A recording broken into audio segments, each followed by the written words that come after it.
حدیث نمبر 921 باب ما جاء فی عمرۃ رجب، رجب کے مہینے میں عمرہ کرنے کا بیان۔ حدثنا بکر بن حدثنا یحیی بن آدم عن ابی بکر بن عیاش عن الأعمش عن حبیب بن ابی ثابت عن عمر قال سئل ابن عمر فی ای شہر اعتمر رسول اللہ صلی اللہ علیہ وسلم فقال فی رجب قال فقالت عائشة ما اعتمر رسول اللہ صلی اللہ علیہ وسلم الا وهو معه تعنی ابن عمر وما اعتمر فی شہر رجب قط قال وهذا حديث غريب سمعت محمد يقول حبيب بن ابي ثابت لم يسمع من عروة بن الزبير۔ حضرت عروہ فرماتے ہیں حضرت ابن عمر رضی اللہ عنہما سے پوچھا گیا رسول اللہ صلی اللہ علیہ وسلم نے کس مہینے میں عمرہ ادا کیا؟ تو آپ نے فرمایا رجب میں، رجب کے مہینے میں رسول اللہ صلی اللہ علیہ وسلم نے عمرہ ادا فرمایا۔ فرماتے ہیں پھر حضرت عائشہ صدیقہ رضی اللہ عنہا نے فرمایا حضرت ابن عمر ہر عمرے میں نبی کریم صلی اللہ علیہ وسلم کے ساتھ رہے اور آپ نے کبھی بھی رجب کے مہینے میں عمرہ نہیں کیا۔ امام ترمذی فرماتے ہیں حدیث غریب ہے، میں نے امام بخاری سے سنا، فرماتے تھے حبیب بن ابی ثابت نے عروہ بن زبیر سے حدیث نہیں سنی۔ عام طور پر یہ روایتوں میں اختلاف ہوتا ہے، صحابہ کرام بھی اپنے علم کے مطابق بیان کرتے ہیں، جیسا کہ اس سے پہلے کی بھی نشستوں میں عرض کیا گیا کہ روایتوں کا جو اختلاف ہوتا ہے عام طور پر کوئی بات پوشیدہ رہتی ہے یا کوئی خاص موقع اور محل ہوتا ہے، جیسا کہ ایک روایت میں آیا ہے کہ حضور صلی اللہ علیہ وسلم صحابہ اکرام کے ساتھ تشریف فرما تھے، ایک جنازہ گزرا تو آپ اٹھ کر کھڑے ہو گئے، صحابہ بھی آپ کی اتباع میں اٹھ کر کھڑے ہو گئے۔ جنازے کے گزرنے کے بعد پوچھا گیا کہ کھڑے ہونے میں حکمت کیا تھی، کیوں آپ صلی اللہ علیہ وسلم اٹھ کر کھڑے ہوئے؟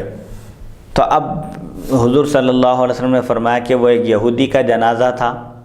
اور میں نے مناسب نہیں سمجھا کہ یہودی کا جنازہ ہمارے سروں سے اونچا رہے، اس لیے میں اٹھ کر کھڑے ہو گیا، حکمت یہ تھی۔ تو بعض نے یہ سمجھا اس روایت سے، اس حدیث سے، حضور اکرم صلی اللہ علیہ وسلم کے اس عمل سے کہ جنازے کے احترام میں کھڑے ہونا چاہیے، چاہے وہ کسی کا بھی جنازہ ہو، چاہے مسلمان کا ہو یا غیر مسلم کا، لیکن حکمت یہ تھی۔ اور بعض محدثین بیان کرتے ہیں حکمت یہ ہے حضور صلی اللہ علیہ وسلم اس لیے کھڑے ہوئے کہ جنازے کے ساتھ فرشتے ہوتے ہیں، بہرحال مختلف حکمتیں بیان کیے، لیکن حضور صلی اللہ علیہ وسلم کا منشا کیا تھا کھڑے ہونے کا؟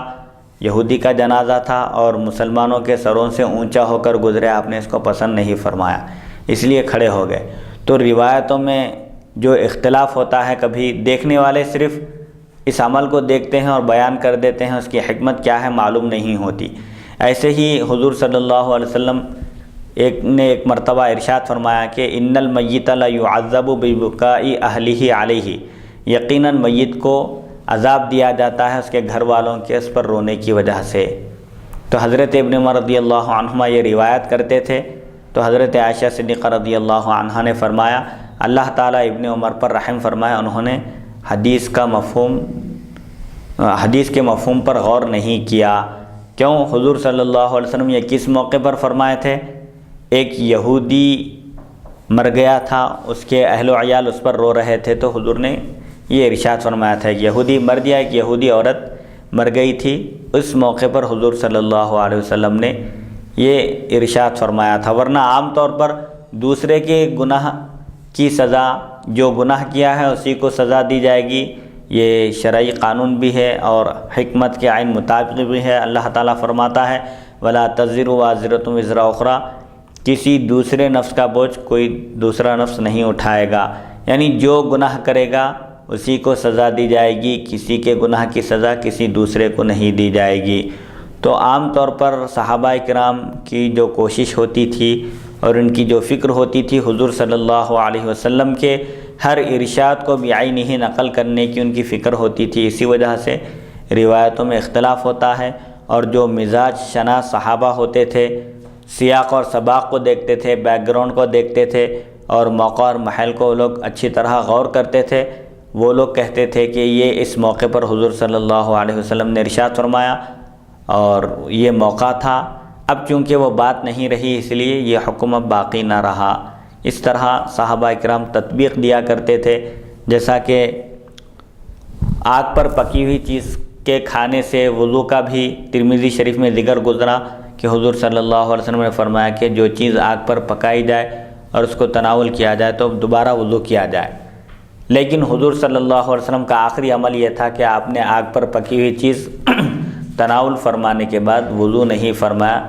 صرف کلی کی آپ نے۔ تو محدثین شارحین حدیث بیان کرتے ہیں وضو سے مراد اصطلاحی وضو نہیں ہے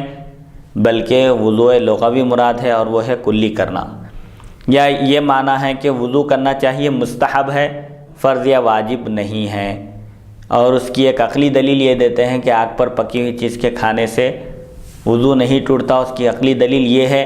کہ گرم پانی سے وضو کرنے کی اجازت ہے، اور پانی بھی آگ پر گرم کیا جاتا ہے، تو پھر جب گرم پانی سے وضو کرنے کی اجازت ہے تو آگ پر پکی ہوئی چیزوں کے کھانے سے وضو کیسے ٹوٹ سکتا ہے؟ تو بہرحال حضور صلی اللہ علیہ وسلم کا جو آخری عمل ہوتا تھا، عام طور پر حضرت عبداللہ بن مسعود رضی اللہ عنہ اور اکابر صحابہ آپ کے آخری عمل کو اختیار کرتے تھے۔ اسی لیے امام اعظم ابو حنیفہ رحمۃ اللہ علیہ نے بھی روایات کو، ایک روایت کو دوسری روایت پر ترجیح دینے کے بارے میں، تطبیق کے بارے میں آپ فرماتے ہیں کہ سب سے پہلے ہم قرآن مجید کو دیکھیں گے، کسی مسئلے کا حکم قرآن مجید میں تلاش کریں گے، اگر قرآن مجید میں نہ ملے تو احادیث شریفہ میں تلاش کریں گے، اگر احادیث شریفہ میں بھی وہ حکم نہ ملے یا اختلاف ہو تو صحابہ کے اقوال کو دیکھیں گے ہم کہ صحابہ کا عمل کیا تھا۔ اگر صحابہ کے بارے میں، صحابہ بھی اس عمل میں مختلف ہوں، صحابہ کا اگر کوئی قول آ جائے تو وہ بھی سر آنکھوں پر ہے،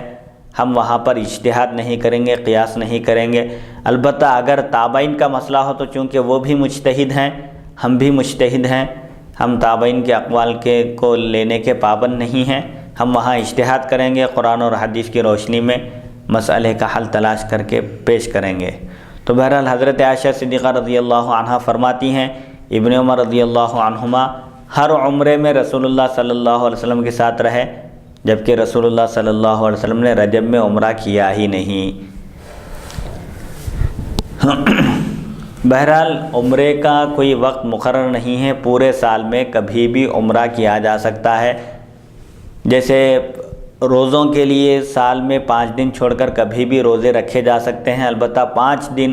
روزہ رکھنا منع ہے، حرام ہے، ایسا عمرے کے لیے کوئی قید نہیں ہے، پورا سال عمرے کا وقت ہے، جب چاہے عمرہ کیا جا سکتا ہے۔ امام ترمذی فرماتے ہیں یہ حدیث غریب ہے، میں نے امام بخاری سے سنا، فرماتے تھے حبیب بن ابی ثابت نے عروہ بن زبیر سے حدیث نہیں سنی۔